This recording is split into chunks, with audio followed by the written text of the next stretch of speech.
My husband cared for his garden for 15 years. When he passed away, my son set everything on fire and said, "Cry and accept it. It's time to start a profitable business here." But when the contractor began to dig, he shouted, "Madam, I found something unbelievable. I'm glad to have you here. Follow my story until the end and comment the city you're watching from so I can see how far my story has reached. I never thought I'd watch my own son destroy the thing my husband loved most in this world, but there I was, standing in my bathrobe at 7 in the morning, watching Cedric pour gasoline over Harold's prize-winning roses. "Cedric, please," I whispered, my voice barely audible over the crackling flames. "Please don't do this." He didn't even look at me, just kept dousing the flower beds with that horrible liquid, his face set in that cold expression I'd been seeing more and more since Harold's funeral 3 weeks ago. "Mom, you need to accept reality," he said, striking another match. "Dad's gone. These plants aren't bringing him back, and frankly, we need the money more than we need a garden." The roses went up first, Harold's beloved David Austin roses that he'd babied for 15 years, pruning them every spring, talking to them like they were children. I watched the orange and pink petals curl and blacken, and it felt like watching Harold die all over again. "Those roses won the county fair," I said, stepping closer. "Your father was so proud." "My father was a dreamer," Cedric interrupted, moving toward the vegetable garden. "Look where it got him. Look where it got you. This house is falling apart, Mom. The roof leaks. The foundation is cracking. We're sitting on prime real estate, and you want to keep playing in the dirt?" I grabbed his arm, trying to stop him from lighting the tomato plants. Harold spent every morning out here, every single morning for 15 years. This was his sanctuary. Cedric shook me off so roughly I stumbled backward. "Harold's dead, Mom, and his sanctuary isn't paying the bills." The way he said Harold's name, not Dad or Pop, like he used to when he was younger, but Harold like my husband was just some stranger, sent a chill through me. When had my son become so cold? "I've already spoken with a developer," Cedric continued, watching the flames spread to the herb garden. "Thompson Commercial Properties. They're interested in building a strip mall, restaurants, maybe a pharmacy, real businesses that'll bring in real money. But this is our home," I said, feeling tears start to burn my eyes. "Your father built that gazebo with his own hands. He planted every single one of these. This isn't a home, Mom. It's a money pit. And I'm not going to stand by and watch you flush away my inheritance on sentiment. His inheritance, not our family legacy. Not the place where he'd learned to ride a bike, where Harold had taught him to throw a baseball. His inheritance." I watched my lavender bushes catch fire, the ones Harold had planted because he knew the scent helped me sleep. The smoke was making my eyes water, or maybe those were tears. I couldn't tell anymore. "The developer wants to close by the end of the month," Cedric said, finally looking at me. His eyes were flat, calculating. "I need you to sign the papers, Mom. The sooner we get this property cleared, the better price we'll get." "I won't sign anything," I said, my voice stronger than I felt. This was Harold's pride and joy. "I won't let you. You don't have a choice." Cedric's voice was matter of fact, like he was discussing the weather. "Dad left the property to both of us, remember? 50-50, and I'm willing to sell my half. Thompson's already made an offer. If you don't cooperate, they'll just buy me out and deal with you as a minority partner." My heart sank. I'd never paid much attention to the legal details when Harold set up the will. I'd trusted him to handle everything, like I always had. Now I was paying for that trust. "Besides," Cedric added, kicking at a burning marigold, "what are you going to do? Maintain this place by yourself? You're 65 years old, Mom. You can barely handle the grocery shopping." That hurt worse than watching the garden burn. Harold had always helped with the heavy lifting, the driving, the complicated parts of daily life. Without him, I felt lost, overwhelmed by simple tasks that had once seemed effortless. "I can learn," I said weakly. Cedric laughed, but there was no humor in it. "Learn what? How to mow 3 acres by yourself? How to fix the irrigation system when it breaks? How to pay property taxes with your Social Security check?" Each question hit like a physical blow because I didn't have good answers. Harold had handled the yard work, the maintenance, the finances. I'd been content to let him manage everything while I focused on the house, the cooking, the quiet domestic routines that had filled our 40 years together. The insurance money from Dad's life insurance will only last so long, Cedric continued. And then what? You'll lose this place anyway, except you'll have nothing to show for it. He was probably right about the money. Harold's medical bills in his final months had eaten through most of our savings. The life insurance payout seemed like a lot at first, but I was learning how quickly expenses added up when you were living alone. I just need some time, I said, watching the flames consume Harold's prize-winning sunflowers. To think, to figure things out. Time is money, Mom, and money is something we don't have much of. Cedric pulled out his phone and showed me a photograph. This is what Thompson wants to build here. See? It's going to be beautiful, modern, useful. The picture showed a generic strip mall with beige siding and lots of asphalt. Nothing like the living, breathing garden Harold had created with his own hands. People need places to shop, places to eat, Cedric said. This garden doesn't serve anybody except the bugs and the birds. It served your father, I whispered. It served me. Yeah, well, you're not the only people in the world. The casual cruelty in his voice made me step back. This wasn't the son I'd raised, the little boy who used to help Harold plant seeds and water the seedlings. This was a stranger wearing my child's face. By the time the fire burned itself out, there was nothing left but charred earth and the bitter smell of smoke. 40 years of Harold's careful cultivation reduced to ash in a single morning. I'll give you a week to think it over, Cedric said, brushing soot off his hands. But I'm moving forward with or without you, Mom. The contractors are coming Monday to start clearing the debris. He walked away without looking back, leaving me standing in the ruins of Harold's garden. I knelt down and picked up a piece of charred wood from the gazebo Harold had built for our 25th anniversary. It crumbled in my fingers, leaving black smudges on my palms. That's when I noticed something odd. In the far corner of the garden, where Harold's compost pile used to be, the ground looked different, disturbed, like someone had been digging there recently, but Harold had been too sick to work in the garden for months before he died. So who had been digging in our backyard? The contractors arrived at dawn on Monday, just like Cedric had promised. I watched from my kitchen window as they unloaded their equipment, a small excavator, shovels, and something that looked like a metal detector. The lead contractor, a weathered man named Jim, knocked on my back door around 8. Mrs. Patterson? He said, removing his baseball cap. Your son hired us to clear this lot. He said you might have some concerns. Some concerns, like watching strangers dig up the place where my husband had spent the happiest hours of his life. How long will this take? I asked, wrapping my cardigan tighter around my shoulders. Couple weeks, probably. We need to remove all the root systems, level the ground, maybe bring in some fresh topsoil. Your son wants it ready for commercial development. I nodded, not trusting my voice. Behind Jim, I could see his crew setting up their equipment right where Harold's vegetable garden used to be. We'll try to keep the noise down during the day, Jim continued, and if we find anything unusual, old pipes, septic issues, that sort of thing, we'll let you know before we proceed. Unusual. That word stayed with me as I spent the morning trying to ignore the sound of machinery outside my windows, because there had been something unusual about Harold's behavior in his final months. Things I'd dismissed at the time because I was so focused on his declining health, like how he'd suddenly become secretive about certain parts of the garden.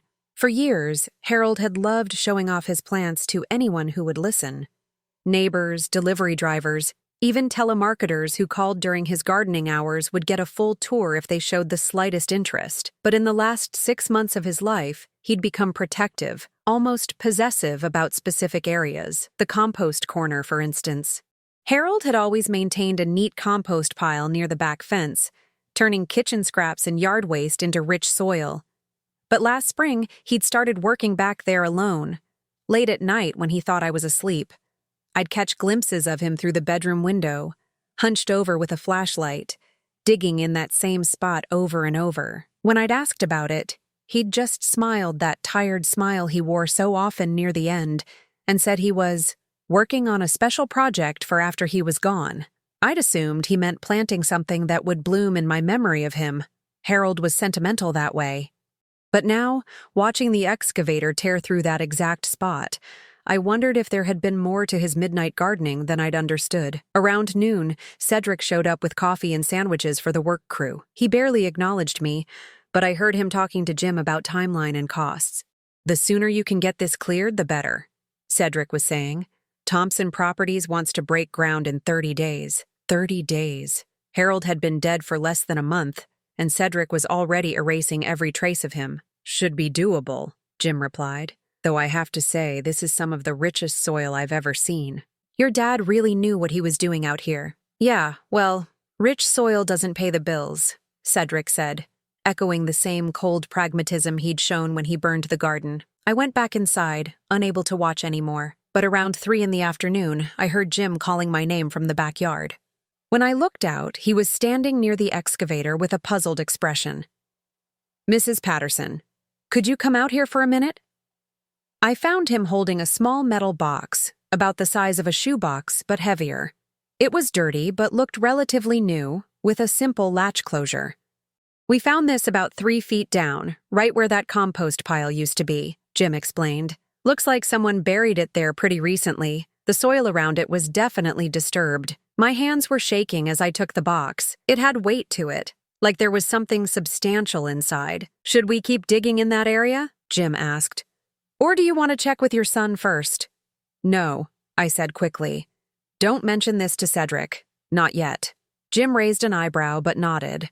"Your call, ma'am. We'll work on the other sections today." I carried the box inside, my heart pounding. Harold's special project.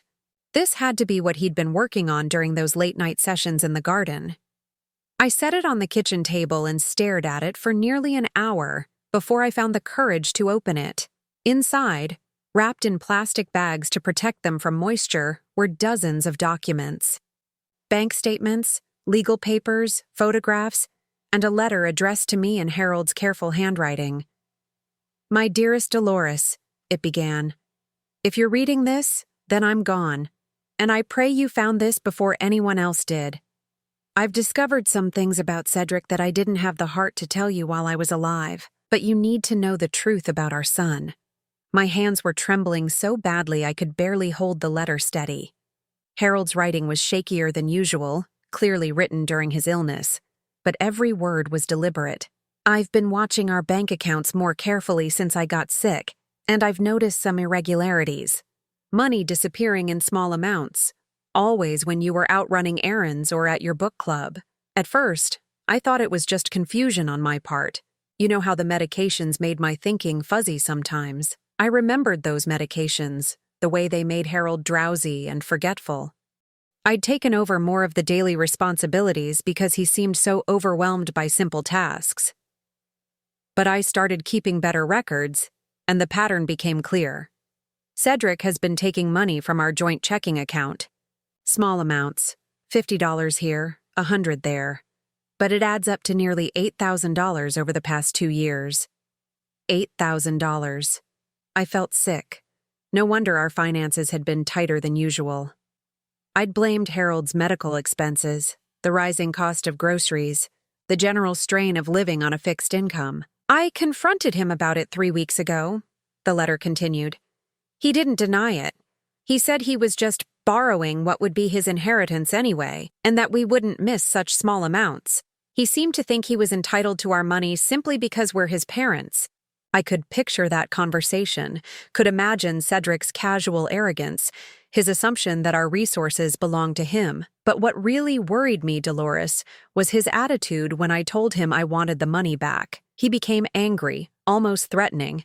He said I was being selfish, that I should be thinking about his future instead of hoarding money I wouldn't live to spend. The casual cruelty of that comment, Harold wouldn't live to spend the money he'd worked his entire life to save, made my chest tight with anger. I realized then that Cedric doesn't see us as his parents anymore. He sees us as obstacles to his inheritance. And I'm afraid that after I'm gone, he'll pressure you into signing over everything we've worked for. Harold had known. Somehow, even in his weakened state, he'd seen through Cedric's manipulation and prepared for what was happening right now. The other documents in this box are copies of our financial records, including evidence of Cedric's unauthorized withdrawals. I've also included some legal papers that might be important. Our original will, the property deed, and some investment documents that Cedric doesn't know about. Investment documents? Harold had never mentioned any investments beyond our modest savings account. I set the letter aside and looked through the other papers. Bank statements showing the pattern of missing money Harold had described. Photographs of checks with Cedric's signature, checks I didn't remember approving. And then at the bottom of the box, a manila envelope marked, "For Dolores only." Inside the envelope were documents from an investment firm I'd never heard of. According to the statements, Harold had been slowly moving money from our joint accounts into a separate investment portfolio. Money that Cedric didn't know existed. The final balance made me gasp. Over the past 10 years, Harold had accumulated nearly $200,000 in investments. Money from his pension, careful savings from our household budget, even profits from selling his prize-winning produce at the farmer's market. A sticky note in Harold's handwriting was attached to the final statement. "This is for your security, my love. Cedric can't touch this account because it's in your name only. Use it to keep the house, the garden, whatever makes you happy. Don't let anyone pressure you into giving up the life we built together." I was crying by then, tears of gratitude mixed with grief and anger. Harold had been protecting me even as he was dying, setting aside resources to ensure I wouldn't be at Cedric's mercy. But there was one more item in the box that made my blood run cold. A small digital recorder, the kind Harold used to record his thoughts when his handwriting became too difficult. A sticky note on top read, "Play this alone." I found Harold's old headphones and pressed play. His voice, weak but determined, filled my ears. "Dolores, I'm recording this because I need you to understand how serious this situation is. Yesterday, Cedric came to visit while you were at the grocery store. He asked me directly when I was planning to die, because he has some business opportunities that require immediate cash flow." My heart stopped. Cedric had asked his dying father when he planned to die? He showed me some real estate listings, expensive properties he wants to flip for profit. He said he needs his inheritance now, not later, because the market won't wait for me to die naturally. Harold's voice broke slightly on those last words. I told him he'd have to wait like everyone else, and that's when he got angry. Really angry, Dolores. He said I was being selfish, that I'd already lived my life, and now I was preventing him from living his. I pulled off the headphones, unable to listen to anymore. Cedric had been circling like a vulture, waiting for Harold to die so he could cash in. And now, less than a month later, he was pressuring me to sell everything we'd built together. Outside, I could hear the excavator still working, tearing up more of Harold's garden. But now I knew there might be more buried treasures, more evidence of my husband's love and foresight. I looked at the investment statements again, calculating quickly. With Harold's secret nest egg, I had enough money to fight Cedric's development plans. I could hire lawyers, pay for independent appraisals, maybe even buy out his half of the property. But first, I needed to know what else Harold had hidden in his garden. If there was one buried box, there might be others. The sun was setting by the time Jim knocked on my door again. He looked excited, almost breathless. "Mrs. Patterson, we found something else. Something bigger this time. You're going to want to see this." "Madame, you need to see what I found." Jim's voice echoed across the backyard, urgent and almost panicked. I rushed outside, still clutching Harold's letter in my trembling hands. The excavator had stopped, and the entire crew was gathered around a large hole near where Harold's prized tomato plants used to grow. "What is it?" I asked, my heart pounding as I approached the edge of the excavation. Jim pointed down into the hole with a shaking finger. "There's a whole concrete structure down there, ma'am, like a bunker or something, and it's not old. This was built recently." I peered into the hole and gasped. About 4 feet down, partially exposed, was what looked like a concrete vault. It was roughly the size of a small room, with thick walls and what appeared to be a heavy metal door set into one side. "Did your husband ever mention building anything like this?" Jim asked, his voice filled with bewilderment. I shook my head, but even as I did, pieces started falling into place. Harold's mysterious late-night projects, his insistence on working alone in certain parts of the garden, the way he'd become secretive about his activities in the final months of his life. "When do you think this was built?" I asked. "Hard to say exactly, but the concrete looks fresh, maybe within the last year or two." This would have been a major project. Somebody knew what they were doing. A year or two. Right around the time Harold started acting differently about the garden. Right around the time he began those midnight digging sessions. "Mrs. Patterson," Jim continued, "I think we should stop work until we figure out what this is. Could be a septic tank, could be storage, could be, well, I don't know what it could be. But it's not something you typically find in a residential backyard." Before I could respond, I heard the familiar sound of Cedric's car pulling into the driveway. My stomach dropped. He wasn't supposed to be here until later. "Don't say anything to my son about this," I whispered urgently to Jim. "Not yet." Jim looked confused but nodded. "Should we cover it up?" "Yes, quickly." The crew hastily threw a tarp over the excavation just as Cedric rounded the corner of the house. He was carrying a briefcase and wearing the same predatory expression he'd had when he burned Harold's garden. "How's the progress going?" he asked Jim, scanning the yard with satisfaction. "Looks like you're making good time." "We're moving along," Jim replied carefully. "Should have the area cleared within the week." I noticed Jim didn't mention the concrete structure, and I felt a rush of gratitude toward this stranger who was helping protect whatever secret Harold had left for me. "Excellent," Cedric said, opening his briefcase. "I brought the final contracts for Mom to sign. Thompson Properties wants to close as soon as possible." He pulled out a thick stack of papers and thrust them toward me. "Just sign where the yellow tabs are, Mom. I've already reviewed everything." I looked at the documents without really seeing them, my mind still reeling from the discovery in the garden.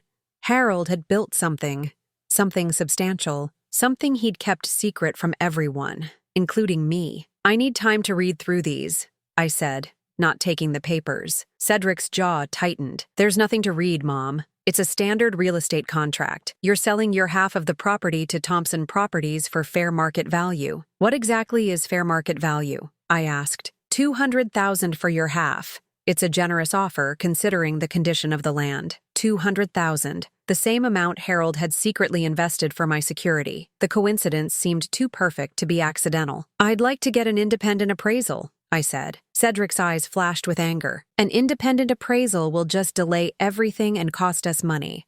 Thompson's offer is fair, Mom. More than fair. Then they won't mind waiting a few days while I have the property evaluated properly." "Actually, they will mind," Cedric snapped. "They have other projects they can invest in. If we don't close this week, they're moving on to something else." The pressure tactics were so obvious now that I knew what to look for.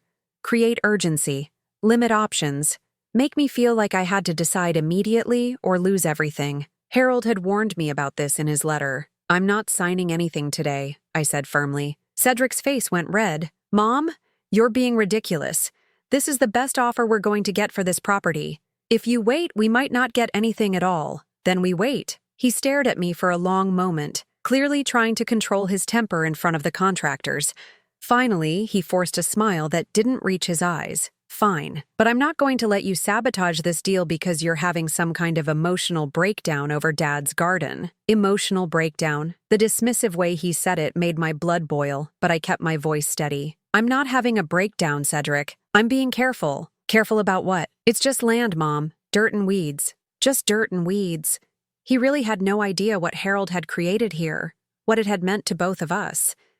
And he certainly had no idea what Harold had hidden beneath that dirt and weeds. After Cedric left, muttering threats about missed opportunities and stubborn old women, I waited until the contractors finished for the day. Then I asked Jim to stay behind for a few minutes. "I need to see what's down there," I told him, pointing to the tarp-covered excavation. "Ma'am, I really think we should call someone official before we go poking around." "This is my property," I interrupted, "and that was built by my husband. I have a right to know what it is." Jim studied my face for a moment, then nodded. "All right. But we go slow and careful. If there's any kind of hazard down there, we back out immediately." We removed the tarp, and Jim set up a work light so we could see into the hole. The concrete structure was even more impressive than I'd initially realized. The walls were thick and professionally finished, with what looked like waterproof sealant around all the joints. "This is serious construction," Jim muttered, lowering a ladder into the excavation. "Your husband must have hired professionals to build this."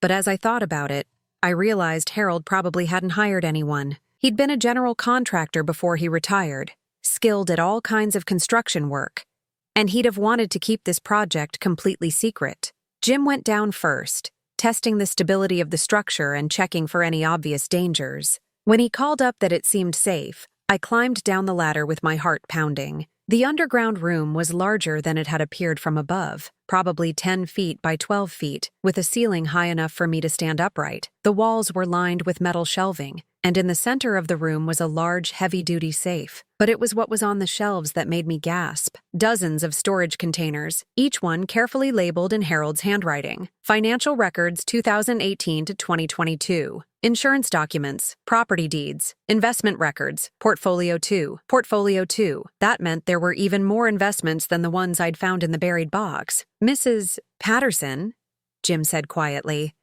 "your husband built himself a bunker. This is the kind of place someone builds when they're preparing for trouble."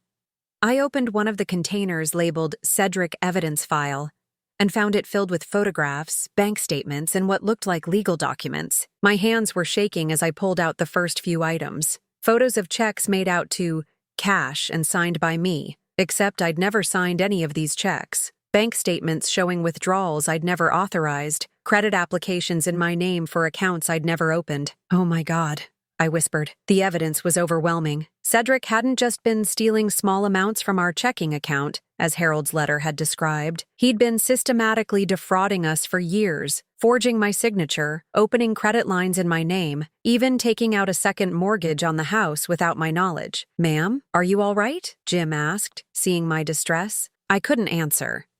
I was too busy staring at a photograph of a loan document bearing my forged signature. A loan for $50,000 that I'd never seen before. But the worst was yet to come. At the bottom of the container was a manila folder labeled Insurance Fraud, Life Insurance Policy. Inside, I found copies of correspondence between Cedric and Harold's life insurance company. Cedric had been trying to increase Harold's life insurance coverage without telling us, submitting medical forms that downplayed Harold's illness and forged signatures on beneficiary change forms. He'd been planning for Harold's death, calculating how much money he could extract from it. I sank down onto a storage crate, overwhelmed by the scope of my son's betrayal. This wasn't just greed or impatience. This was a systematic campaign of fraud that had been going on for years. "Mrs. Patterson, we should probably get you out of here," Jim said gently. "This is a lot to process." But I wasn't ready to leave. I opened the safe. The combination was our wedding anniversary, and found even more devastating evidence. Harold had been documenting everything, building a legal case against our own son.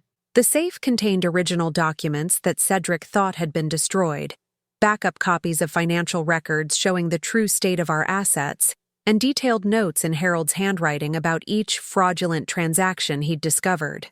At the very back of the safe was another letter addressed to me. "My dearest Dolores," it began, "if you found this room, then you've also found the evidence of what Cedric has been doing to us. I built this place to protect the proof of his crimes, because I knew he would try to destroy any evidence once I was gone." I could barely see the words through my tears. "I discovered the extent of his fraud 3 months ago, and I've been collecting evidence ever since. He doesn't know I found out about the second mortgage, or the credit cards he opened in your name, or the insurance fraud attempts. I let him think he was getting away with it while I built our case against him." Harold had been playing a long game, pretending to be the sick, confused old man while actually orchestrating a careful legal strategy. "I've consulted with a lawyer, discreetly of course, and we have enough evidence to send Cedric to prison for several years. But I also know you might not want to prosecute your own son, no matter what he's done." Even dying, Harold had understood my heart better than I understood it myself. "So I've prepared 2 options for you. Option 1. Take all this evidence to the police and let justice take its course. Option 2. Use this evidence to force Cedric to return everything he's stolen and leave you alone forever." I looked around the underground room Harold had built to protect me, filled with years of patient documentation and careful planning. My husband had spent his final months not just fighting his illness, but fighting for my future security. And tomorrow, I was going to use every bit of ammunition he'd left me. But first, I needed to know exactly how deep Cedric's betrayal went, because something told me I hadn't found the worst of it yet. I spent the entire night in Harold's underground room, reading through every document, every photograph, every piece of evidence my husband had carefully preserved. By dawn, I understood the true scope of what Cedric had done to us, and what he was still planning to do. The second mortgage Cedric had taken out in my name was just the beginning.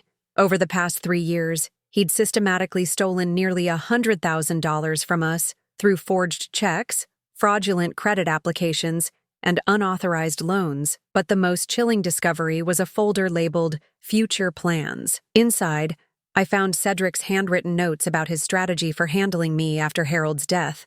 The words made my blood run cold.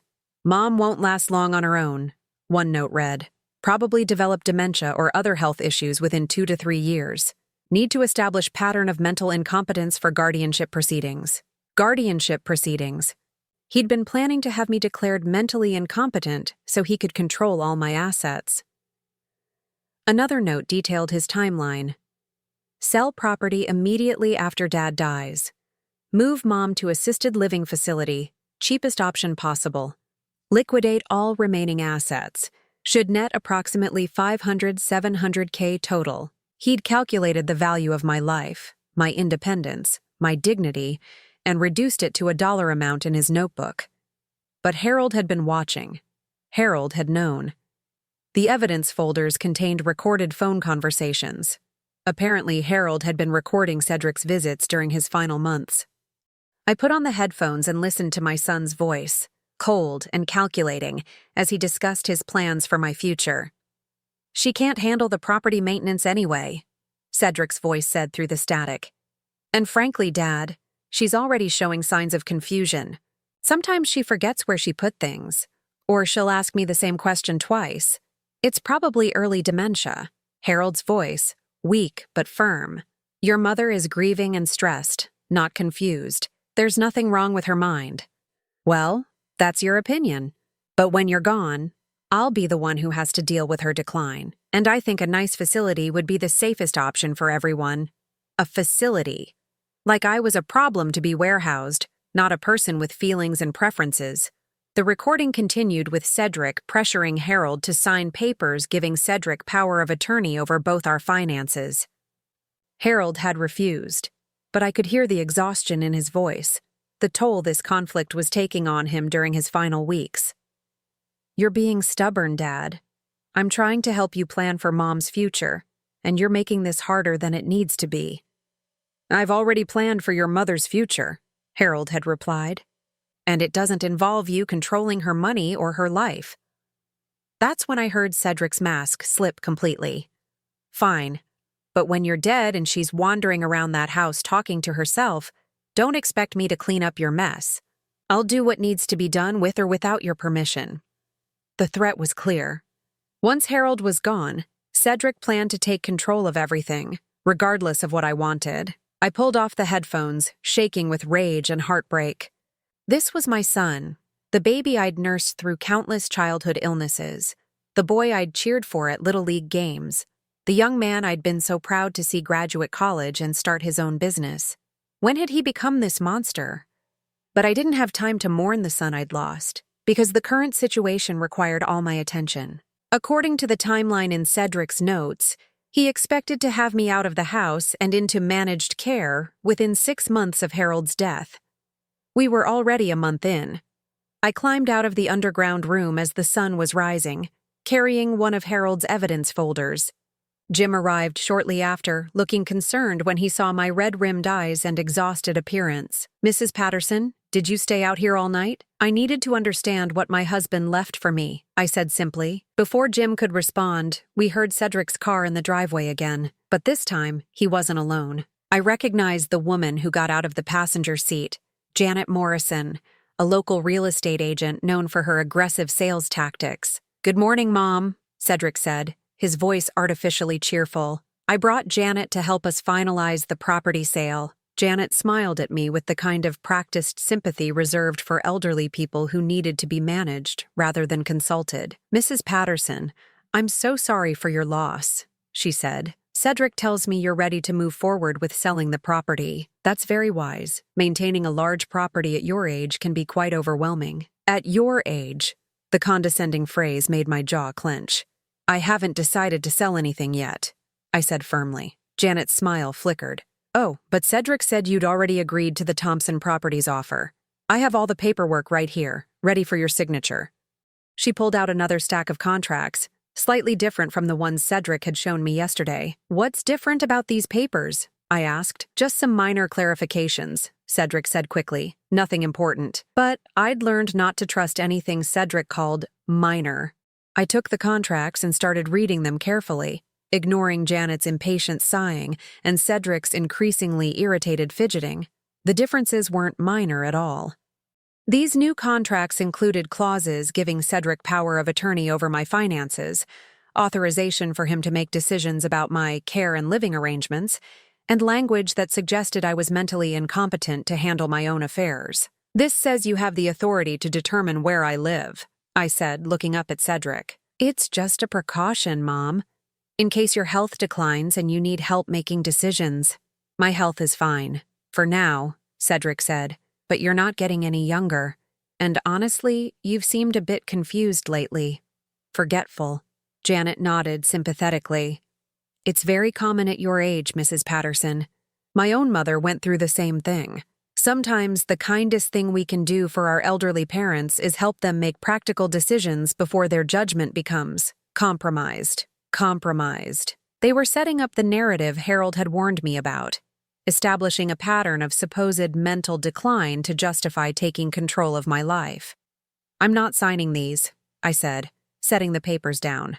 Cedric's patience finally snapped. "Mom, you're being ridiculous. This property is too much for you to handle alone. You can barely remember to pay the utilities on time." That was a lie. I'd never been late with a utility payment in my life, but I realized it didn't matter what was true. Cedric was creating a story about my incompetence, and he'd tell that story to anyone who would listen until people started believing it. "I think I understand the situation now," I said calmly. "Good," Janet said, reaching for her pen. "Then let's get these signed so you can move on to the next chapter of your life." "The next chapter of my life doesn't include either of you," I replied. Both Janet and Cedric stared at me in surprise. "I know about the second mortgage," I continued, watching Cedric's face go pale. "I know about the forged checks. I know about the credit cards you opened in my name. I know about all of it." Cedric recovered quickly, forcing a laugh. "Mom, you're confused. I don't know what you think you found, but..." I pulled out one of the photographs from Harold's evidence file. A clear image of a check for $3,000, made out to cash, with my signature, except the handwriting was obviously Cedric's. "Are you going to tell me I signed this check?" I asked. Cedric looked at the photo, and I watched his expression cycle through surprise, anger, and calculation. "Where did you get that?" "Your father left it for me, along with documentation of every fraudulent transaction you've made over the past 3 years. Janet was backing toward her car, clearly wanting no part of whatever family drama was unfolding. "Mom, you don't understand. I understand that you've stolen nearly $100,000 from your own parents," I interrupted. "I understand that you tried to increase your father's life insurance without telling us. I understand that you've been planning to have me declared mentally incompetent so you can steal the rest of our assets." Cedric's mask was completely gone now, replaced by the cold fury I'd glimpsed when he burned Harold's garden. "That money was going to be mine anyway," he snarled. "You and Dad were just hoarding it, letting it sit in accounts earning nothing while I had real investment opportunities. That money was for our security in our old age." "Your old age?" Cedric laughed harshly. "Mom, you're already old. How much longer do you think you're going to live? Another 10 years? 15? Why should that money sit in a bank when I could be using it to build something meaningful?" The casual way he discussed my death, as if it were just an inconvenient delay in his business plans, took my breath away. "I thought you were stealing because you were desperate," I said quietly. "But you're stealing because you think you deserve it." I do deserve it, Cedric shot back. I'm your only child. Everything you have is going to come to me eventually anyway. I was just accessing it a little early. Without permission. By forging my signature and committing fraud. By being practical. Dad was too stubborn to see the big picture, but I thought you were smarter than that. I looked at this man who shared my DNA but seemed to have none of my values, none of Harold's integrity, none of the love and kindness I'd tried to instill in him during his childhood. Your father left me more than just evidence of your crimes, I said. He left me the means to fight you. For the first time, I saw uncertainty flicker in Cedric's eyes. What do you mean? I smiled, thinking of Harold's secret investments, his carefully planned legal strategy, his underground room full of protective evidence. I mean that your inheritance just became a lot smaller. And your freedom might be too, depending on what you do next. Cedric stared at me for a long moment, processing this new reality where his elderly mother wasn't the helpless victim he'd expected. You can't prove any of this, he said finally. I pulled out another folder from Harold's collection, this one containing bank records, photographs, and legal documents that would make any prosecutor's case extremely easy to prove. Harold was very thorough, I said simply. That's when Cedric made his final mistake. Instead of backing down, instead of apologizing, instead of trying to make amends for what he'd done, he doubled down. Fine, he said, his voice low and dangerous. If you want to play hardball, we'll play hardball. But remember, Mom, I know where you live. I know your routines. I know how vulnerable you are. The threat was unmistakable, and it was exactly what Harold had predicted would happen. Cedric's threat hung in the air like smoke from his father's burned garden. But instead of fear, I felt something I hadn't experienced in years. Power. Harold had prepared for this moment, and I was finally ready to use the weapons he'd left me. I think you should leave now, I said quietly. This isn't over, Mom. Cedric's voice was cold, calculating. You can't hide behind Dad's ghost forever, and when you fall, and you will fall, don't expect me to catch you. After he drove away, tires squealing in anger, I went back to Harold's underground room. There was one more folder I hadn't opened yet, labeled Emergency Protocol. Inside, I found detailed instructions in Harold's careful handwriting, along with business cards for lawyers, accountants, and private investigators. If Cedric threatens you directly, Harold had written, it means he's desperate and dangerous. Follow these steps exactly. The first step was to call Detective Maria Santos, whose card was paperclipped to Harold's notes. Apparently, Harold had been building a relationship with local law enforcement, sharing information about Cedric's financial crimes while he was still alive. Detective Santos arrived within an hour, a sharp-eyed woman in her 40s who treated me with respect rather than the condescending sympathy I'd grown accustomed to from people dealing with elderly victims. Mr. Patterson contacted us several months ago, she explained as we sat in my kitchen. He was concerned about ongoing financial fraud, but wanted to document everything thoroughly before moving forward. He was very protective of you. Didn't want you to know about the investigation until after his death. She pulled out a thick file. We've been building a case against your son for quite some time. Mr. Patterson provided us with extensive evidence of forged signatures, unauthorized loans, and identity theft. But we needed more to make charges stick. How much more? I asked.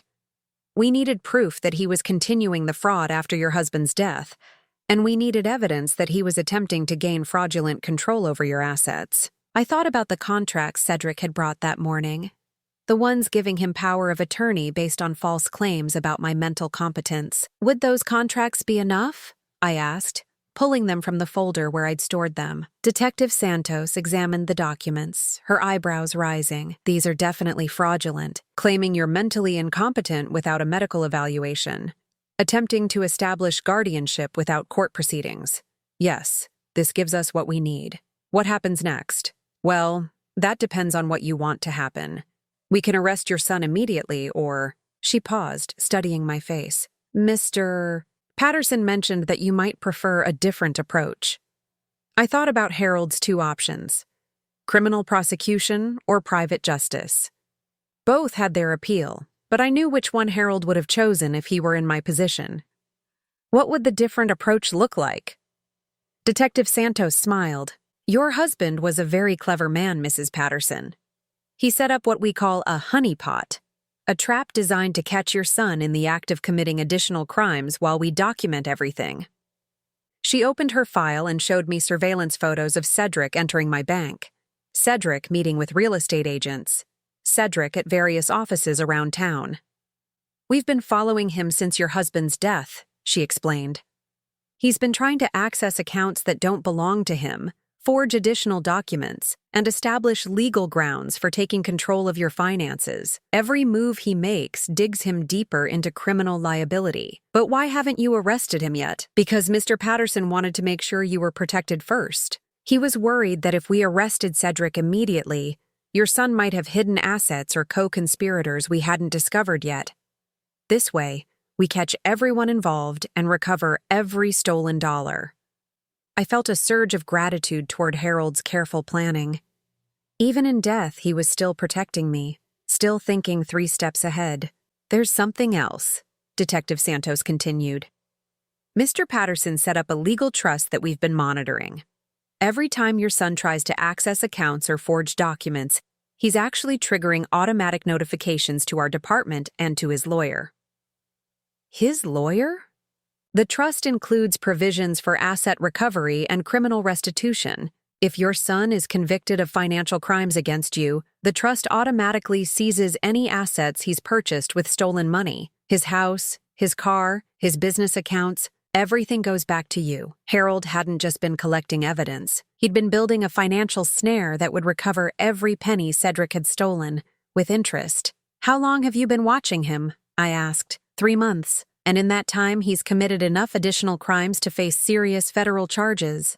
Mail fraud, wire fraud, identity theft, elder abuse. We're looking at 15 to 20 years in prison if he's convicted on all counts. 15 to 20 years. I tried to imagine Cedric, my son, spending decades in prison because of his greed and cruelty. The thought should have broken my heart, but instead, I felt only a cold satisfaction. What do I need to do? Detective Santos pulled out a small recording device. Mr. Patterson anticipated that your son would escalate his behavior after threats and legal pressure didn't work. We'd like you to wear this wire during any future interactions with him. You think he'll try something else? Mrs. Patterson, your son has already committed multiple felonies, and now he knows you have evidence against him. Desperate people do desperate things. We want to be prepared. That afternoon, as if on cue, Cedric called. Mom, I think we got off on the wrong foot this morning, he said, his voice artificially calm. Why don't I come over tonight so we can talk this through like adults? I looked at the recording device Detective Santos had given me, then at Harold's emergency protocol instructions. I think that's a good idea, I said. Cedric arrived at 7, carrying a bottle of wine and wearing his most charming smile. If I hadn't spent the day reviewing evidence of his crimes, I might have been fooled by his performance. Mom, I owe you an apology, he began, settling into Harold's old chair as if he belonged there. I've been under a lot of financial pressure lately, and I haven't been thinking clearly. Financial pressure? I asked, thinking of the evidence showing his comfortable lifestyle funded by stolen money. The economy's been rough on my business. I made some poor decisions, borrowed money I shouldn't have. When Dad got sick, I panicked, and, well, I made some mistakes. Mistakes. As if systematically defrauding your elderly parents for years was just an error in judgment. What kind of mistakes, Cedric? He poured himself a generous glass of wine, not offering me any. I borrowed some money from your account without asking. I know I should have talked to you first, but Dad was so sick, and I didn't want to burden either of you with my problems. How much money? Not much. Maybe 8 or 10,000 over the past year. I was planning to pay it back after my business recovered.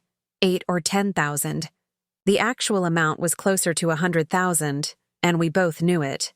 That seems like a lot of money to borrow without asking, I said carefully.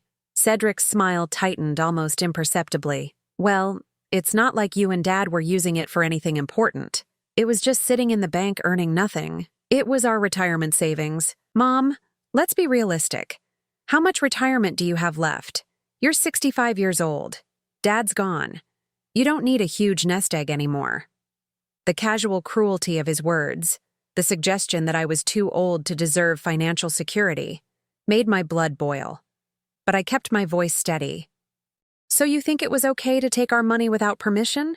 I think families help each other, Cedric said, refilling his wine glass. And I think Dad poisoned you against me before he died. He filled your head with paranoid ideas about me trying to take advantage of you. Did you take out a second mortgage on this house? Cedric's hand stilled on the wine bottle. Who told you that? Is it true? He was quiet for a long moment, calculating his response. I may have explored some options for accessing the equity in the property, but nothing was finalized. Nothing was finalized. Another lie. The mortgage documents in Harold's evidence files showed that Cedric had successfully borrowed $50,000 against the house using forged signatures. Cedric, I know about all of it. The checks, the credit cards, the insurance fraud attempts. Your father documented everything. His charming mask finally slipped. Fine. You want the truth? Here's the truth. I took that money because I deserved it. I'm your only child, Mom. Everything you have is going to come to me eventually anyway. I was just accessing my inheritance a little early. By committing fraud, by being practical, Dad was a fool, hoarding money he was never going to spend. At least I was using it productively, investing it in opportunities that could benefit our whole family. What opportunities? Cedric smiled, but there was something cold and predatory in his expression. Real estate deals, business ventures, the kind of investments that require capital up front but pay off big in the long run. Using money you stole from us, using money that was going to be mine anyway. I could see the recording device's tiny light blinking, capturing every word of his confession. What about the contracts you brought this morning? I asked. The ones claiming I'm mentally incompetent? Cedric leaned forward, his voice dropping to something almost threatening. Mom, you're not getting any younger. Your memory isn't what it used to be. Sometimes you seem confused, forgetful. It might be time to consider letting someone else handle the complicated financial decisions. Someone like you? I'm your son. I love you. I want what's best for you. The lie came so easily, so smoothly, that I wondered how many times he'd practiced it, and what would be best for me. A nice assisted living facility, somewhere safe, where you don't have to worry about maintaining this big house or managing complicated financial matters. Somewhere where professionals can take care of you. A facility where he could control my assets while I slowly died in institutional care. What if I don't want to live in a facility? Cedric's smile disappeared entirely. Mom, you might not have a choice. If your mental condition continues to decline, the court might have to step in and appoint a guardian to make decisions for you. A guardian like you? I'm the logical choice. I'm your next of kin, and I understand your financial situation better than anyone. He understood it because he'd been stealing from it for years. Cedric, I said quietly, do you have any idea how much you've hurt me? For just a moment, something that might have been guilt flickered in his eyes, but it was gone so quickly I might have imagined it. Mom, I never meant to hurt you. Everything I've done has been for your own good, my own good. Even now, facing the evidence of his systematic betrayal, he was trying to convince me that his crimes were somehow acts of love. I think you should leave now, I said. Cedric set down his wine glass and stood up, but he didn't move toward the door. Instead, he took a step closer to my chair. Mom, you need to understand something. I've worked too hard and invested too much to let you destroy everything now. If you try to cause problems for me, if you try to interfere with my business dealings, there will be consequences. What kind of consequences? His voice dropped to a whisper, but the recording device caught every word. You're an old woman living alone in a big house. Accidents happen all the time. Falls downstairs, kitchen fires, heart attacks brought on by stress. It would be very sad, but not particularly suspicious. The threat was unmistakable. My own son was threatening to kill me. But instead of fear, I felt a strange sense of relief. Because Harold had predicted this too, and now I had everything I needed to destroy Cedric completely. The recording device had captured everything. Cedric's confessions, his threats, his casual discussion of murdering his own mother. As he walked toward the door, still believing he held all the power, I felt something I hadn't experienced since Harold's death. Complete certainty about what came next. "Good night, Mom," Cedric said, pausing at the threshold. "Think carefully about what I said. You have until Friday to sign those property transfer documents." "And if I don't?" His smile was cold, reptilian. "Then we'll have to explore other options." After his car disappeared down the driveway, I sat in the silence of my kitchen, holding the recording device that contained his downfall. Harold had planned for this exact moment, had known that Cedric's greed would eventually drive him to desperation and threats. I called Detective Santos. "We got it all," I told her. "The confessions, the threats, everything. Mrs. Patterson, are you somewhere safe right now? I'm home, but I don't think I'm in immediate danger. Cedric thinks he has until Friday to convince me. We're going to arrest him tomorrow morning. The recording you just made, combined with all the evidence your husband collected, gives us more than enough for multiple felony charges. What about the stolen money? The trust your husband established will kick in automatically once your son is arrested. Every asset he purchased with stolen funds will be frozen and eventually transferred back to you. His house, his cars, his business accounts, everything." I should have felt satisfaction, but all I felt was exhaustion. 40 years of marriage, 37 years of motherhood, and it had come to this. My own son threatening to murder me for money. "Detective Santos, there's something else Harold left for me. Something I think you should see." The next morning, I led Detective Santos and 2 federal agents down into Harold's underground bunker. They stood in amazement as I showed them the carefully organized evidence files, the recorded conversations, the detailed financial documentation of Cedric's crimes. "This is the most thorough evidence collection I've ever seen from a civilian," one of the federal agents said. "Your husband missed his calling as a detective. He was just a man protecting his wife," I replied. But there was one more revelation waiting in Harold's sanctuary. In a folder labeled Final Instructions, I found documents I'd never seen before. Papers showing that Harold had quietly transferred ownership of our house into an irrevocable trust 6 months before his death. According to the legal paperwork, I had lifetime use of the property, but ownership would pass to a charity upon my death, not to Cedric. My son's careful plans to inherit everything had been thwarted before Harold even died. "He knew," I whispered, staring at the documents. "He knew exactly what Cedric was planning, and he made sure it could never happen." Detective Santos examined the trust papers. "Mrs. Patterson, do you realize what this means? Every crime your son committed was pointless. He was never going to inherit this property anyway." The irony was perfect. Cedric had destroyed his relationship with his parents, committed multiple felonies, and thrown away any chance of a normal life, all for money he was never going to receive. But Harold's final gift was more than just financial protection. In the very last folder, I found architectural plans for rebuilding the garden. Every plant, every pathway, every carefully planned detail was documented in Harold's precise draftsmanship. "Plant this in the spring after I'm gone," his note read. "But this time you won't have to do it alone." Attached to the plans was a contract with a local landscaping company, already paid for, ready to begin work as soon as I gave the word. At 10 o'clock that morning, I watched from my kitchen window as Detective Santos and federal agents arrested Cedric in his driveway. He was still in his bathrobe, probably planning to spend the day figuring out how to pressure me further. The look of shock on his face as they handcuffed him was almost worth 40 years of his selfishness and manipulation. Almost.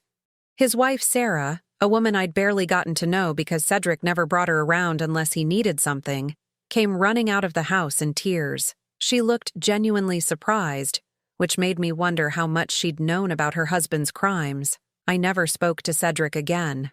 He was convicted on 17 felony counts and sentenced to 22 years in federal prison. The trust Harold had established recovered every penny he'd stolen, plus penalties and interest that nearly doubled the amount. Sarah divorced him while he was awaiting trial, claiming she'd had no knowledge of his fraudulent activities. I wasn't sure I believed her, but it didn't matter. She disappeared from my life as completely as if she'd never existed. The house that Cedric had purchased with stolen money was sold at auction. His luxury cars were repossessed. His business accounts were emptied to pay restitution. Everything he'd built on the foundation of my and Harold's trust was stripped away, leaving him with nothing but a prison cell and the consequences of his choices. 6 months after his arrest, I stood in my backyard watching professional landscapers recreate Harold's garden from his detailed plans. Every rose bush, every vegetable plot, every herb garden was being restored exactly as he'd envisioned it. But this time, there were additions Harold hadn't included in his original design. The landscapers had found his underground bunker during the restoration and asked what I wanted to do with it. "Keep it," I told them, "but make some changes." I had the bunker converted into a climate-controlled root cellar and seed storage facility. The walls that once held evidence of my son's crimes now held jars of homegrown vegetables and packets of seeds for future plantings. The metal safe where Harold had kept his legal documents became my garden journal storage, filled with notes about what grew best in which seasons, which plants attracted beneficial insects, which varieties Harold had been most proud of. The underground room that had once been a fortress of evidence became a sanctuary of growth and renewal. I hired Jim, the contractor who'd first discovered Harold's secrets, to build a small greenhouse near the back of the property. Not because I needed the extra growing space, but because I enjoyed his respectful, straightforward way of dealing with me. He never talked down to me, never suggested I was too old or too fragile for the work I wanted to do. "Your husband would be proud of what you've built here," Jim said one afternoon as we planted tomato seedlings in the greenhouse. "I think he'd be proud that I finally learned to build something myself," I replied. The first spring after Harold's garden was restored, I hosted a neighborhood potluck in the backyard. 23 people came, including several neighbors I'd barely spoken to during Harold's lifetime. I'd been so focused on caring for him during his illness that I'd forgotten how to have friendships of my own. Margaret from next door brought homemade bread. David from across the street contributed wine from his small vineyard.